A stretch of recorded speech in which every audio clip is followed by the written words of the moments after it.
Hello, and welcome to the latest episode of Exploring Modular Synths. What we're going to do today is explore a little self-patching ideas with the Dixie, but we're also going to connect it to sequence it through the Renee and pressure points and send it through Echophone and into clouds and out to our output. So, one of the things I wanted to explore is what happens when you self-patch modules. And the Dixie has a lot of inputs here for frequency modulation, 2 for frequency modulation, 1 for pulse width modulation. It has the 1 volt per octave pitch input, it has a sync input and a flip input. And I just wanted to see what would happen if we patched some of the Dixie's outputs. It's got 6 outputs into its own inputs, and just to hear what that would sound like. So what we've got is I'm going to take the output and take the pulse wave output of the Dixie, put it into the Echophone. We'll use that later. Right now I'm going to keep that off, and I'm keeping clouds off. And I'm going to have the Echophone output going into clouds, and turn the output up. So what we get is the basic pulse wave output of the Dixie. Sounds pretty normal.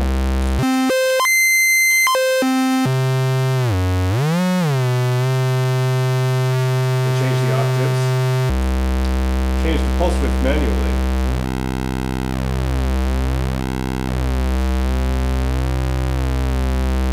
Nice fat sound.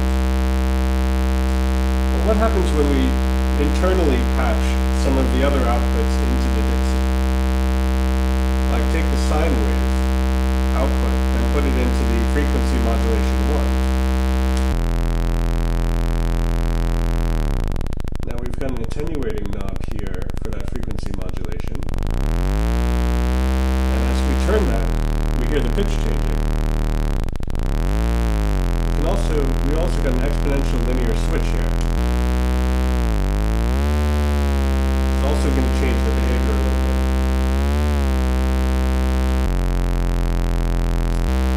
So, interesting, a slight change. What if we took the triangle output and put that into the frequency modulation?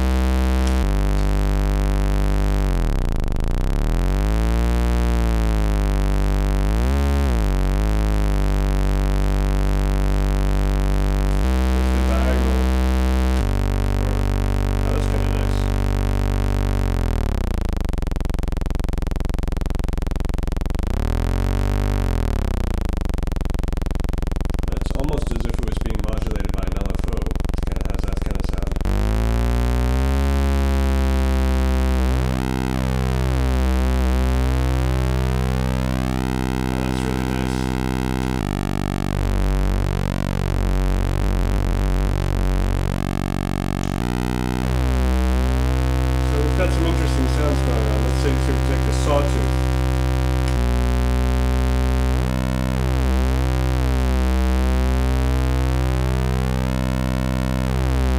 So we get some interesting different sounds going on here. I'm going to stick with this one. I think that sounds kind of harmonically very rich.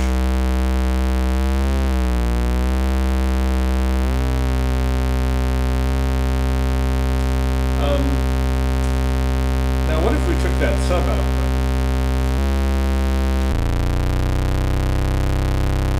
It's kind of interesting.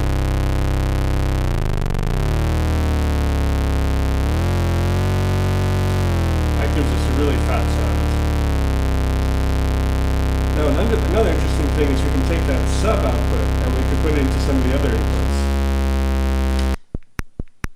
If we put it into the 1 volt per octave, it's almost like it's acting like an LFO there.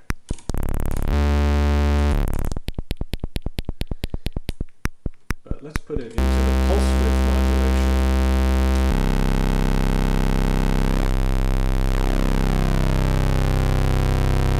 Yeah, that's nice.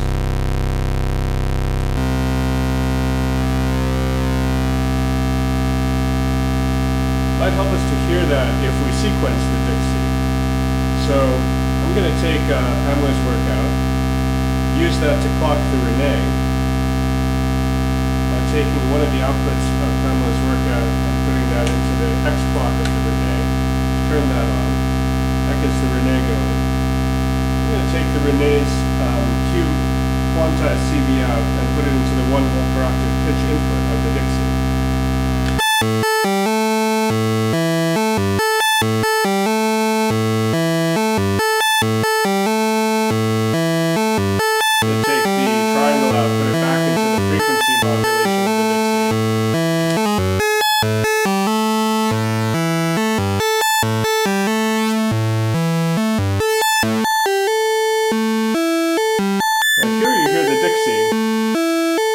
And here we're bringing in the sub.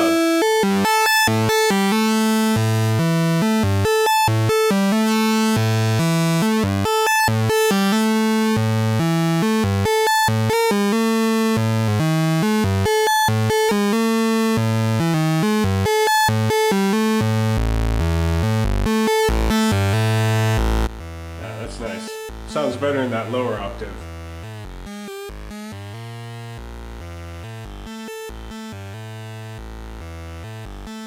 Okay, so what we can do is we can also frequency modulate the Dixie with something else, say if we wanted to transpose the sequence.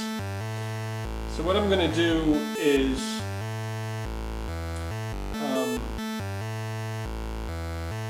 I'm going to take another clock out of Pamela's workout, bring it into Brains here to use pressure points as a sequencer.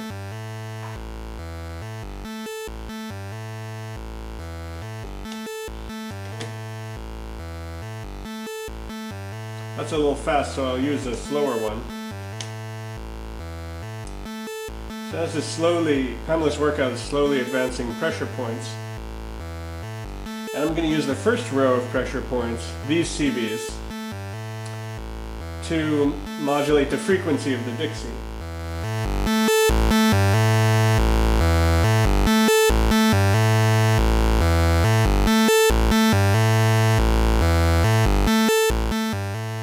Now when pressure points advances, it transposes the Renee sequence up a number of tones, equivalent to wherever this CV knob is turned, will be the amount of transposition.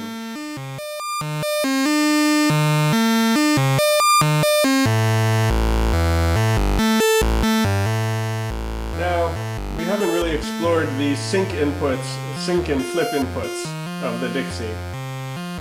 So let's modulate that with an LFO from the Batumi, but so that the modulation will be in sync with the tempo of our sequence, we can send another clock out from the Pamela's workout into the frequency input of the Batumi, so that the LFO, the low frequency oscillator of the Batumi, is synced to the same tempo that we have here. Then we can take the Batumi's outputs and put them into the sync input of the Dixie. Let's start with the sine wave.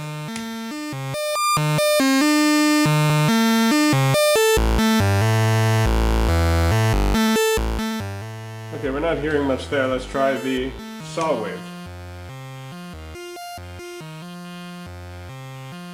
Let's try the square wave. Aha! So that sine wave now is flipping on and off, hitting the sync of the Dixie.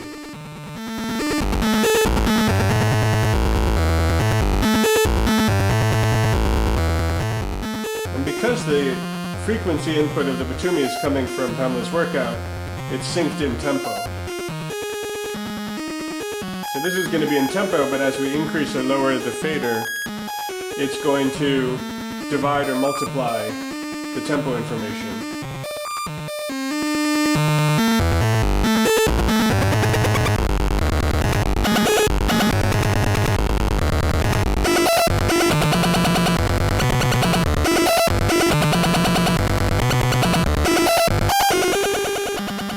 Now we can also add in some echo and some granular synthesis from clouds.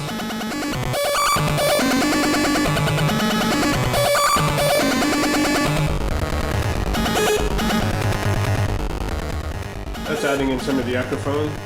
This is adding in some of the clouds.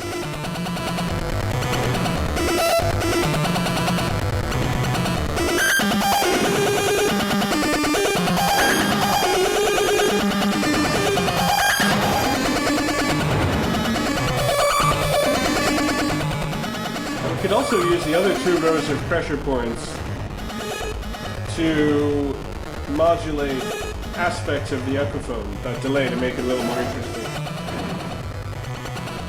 So for example, if we used the second row of CVs out to modulate the echo of the echophone. So as the sequence is moving up, it's sending a higher CV control voltage to the echo input, which is changing the echo time of the echophone. We could send the last one to the feedback, which is going to increase the number of repeats of the echophone.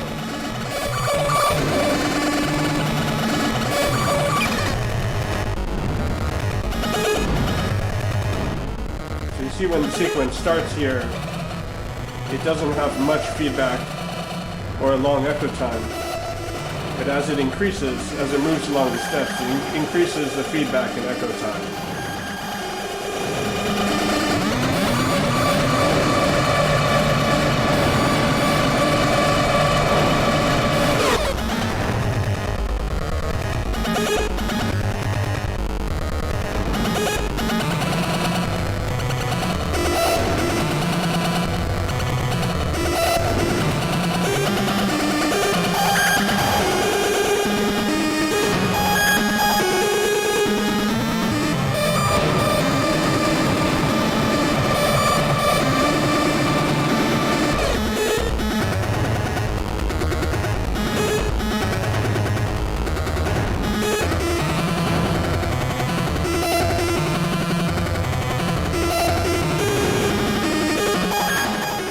The nice thing about this is, since they're all clocked from Pamela's workout, as I increase the tempo here, everything else is increasing in tempo.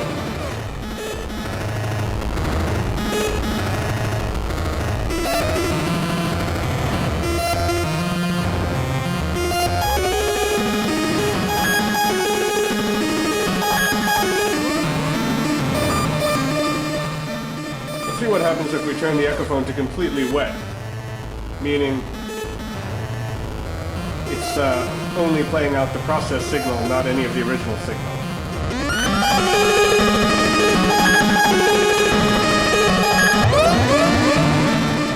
And similarly, let's see what happens if we set clouds to entirely wet.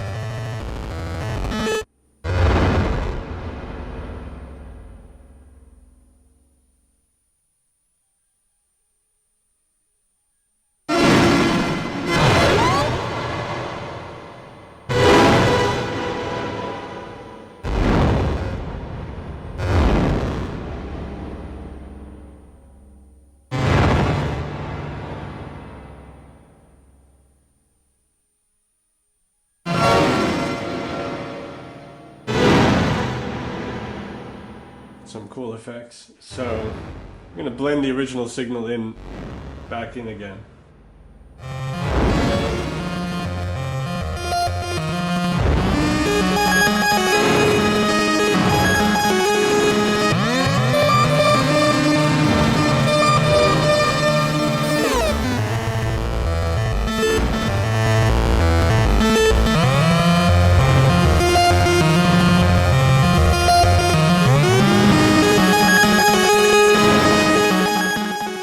Okay, so that's the basic patch.